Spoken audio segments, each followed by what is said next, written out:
خوشخبری لے کر کے خوشخبری دی جا رہی ہے کہ میری امت کے لوگوں کی 3 قسمیں ہیں. میری امت کے لوگوں کی، انسانوں کی 3 قسمیں ہیں. ایک ظالم لنفسہ، ایک مقتصد اور ایک سابق بالخیرات. تینوں کی تینوں جنتی ہیں جی. ظالم لنفسی کسے کہتے ہیں؟ سن لیجئے. ظالم لنفسی کہتے ہیں کہ واجبات میں کوتاہی کرے. جیسے نماز کبھی پڑھ لیا، کبھی نہیں پڑھا، چھوڑ دیتا ہے. روزہ کبھی رکھا نہیں رکھا، زکوٰۃ دیا نہیں دیا. تو فرائض اور واجبات میں کوتاہی کرے ایک، اور کچھ حرام کام بھی کر لے، جیسے زنا ہو گیا، چوری ہو گئی، کچھ اور کام ہو گیا. تو واجبات اور فرائض میں کوتاہی کرے اور کچھ محرمات کا بھی ارتکاب کر لے، کچھ حرام چیزیں بھی اس سے صادر ہو جائیں، تو یہ ہے ظالم لنفسہ، اپنے نفس پر ظلم کرنے والا. دوسرے نمبر پہ کون ہے؟ مقتصد، میاں نہ رہو. یہ کون ہے؟ جو فرائض اور واجبات کو ادا کرتا ہے، ٹھیک ہے، اور حرام چیزوں سے بچتا ہے.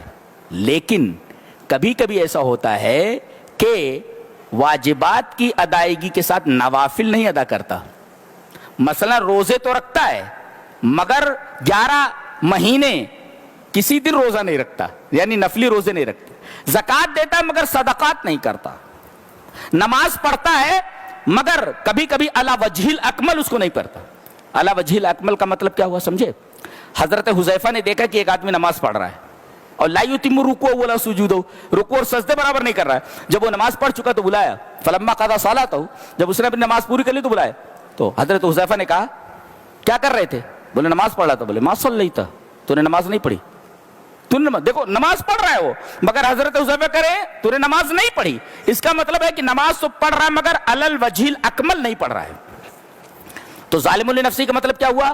ظالم نفسی کا مطلب ہوا کہ فرائض اور واجبات میں کوتاہی کرے. کبھی نماز چھوڑ دے، کبھی روزہ چھوڑ دے، کبھی کچھ، کبھی کبھی حرام چیزوں کا ارتکاب کر لے. یہ ظالم لنفسی.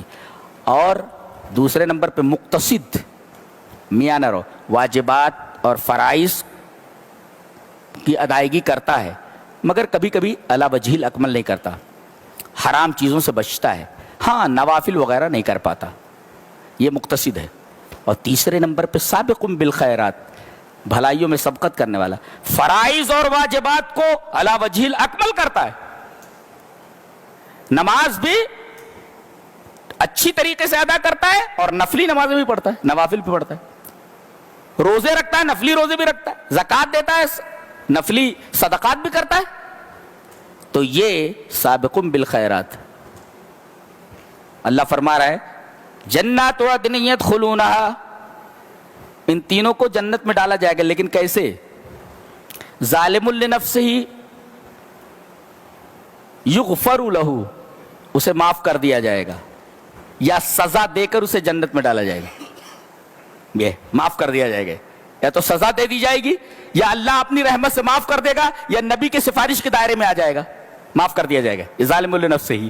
اور دوسرے نمبر پہ مقتصد ہے، اس سے آسان حساب لے کر چھوڑ دیا جائے گا. خلل سے، ٹھیک ہے، نکل لے، نکل جنت میں چلا جا. فرائض کی ادائیگی کر لی ہے نا، ٹھیک ہے، کمیاں تھیں، آسان حساب ہے، یحاسب حسابا یسیرا. یہ دوسرا جو ہے مقتصد.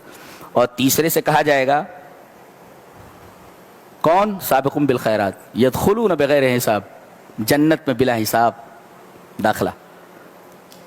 یہ 3 قسمیں ہیں، تینوں جنت میں جانے والے ہیں.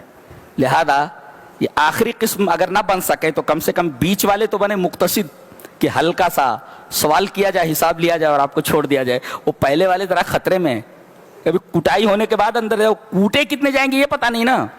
یہ تو مسئلہ ہے، جنت میں جانا مگر کٹائی کے بعد جانا.